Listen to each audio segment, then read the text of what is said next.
వేసాను కదండి onion tomato paste, దానివల్ల చేపల కూర టేస్టే వేరేగా ఉంటుందండి. ఒక్కసారి మీరు కంపల్సరీగా ట్రై చేయండి నా స్టైల్లో, మీరే చెప్తారు ఎంత బాగుందో అని.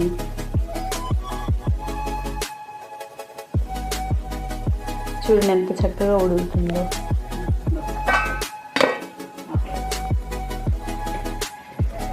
ఆల్మోస్ట్ అయిపోయిందండి. దాని మీద కొంచెం కొత్తిమీర సన్నగా కట్ చేసుకొని పైన వేయండి.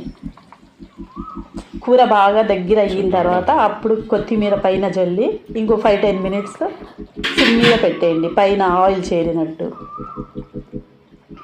ఇదో చూడండి,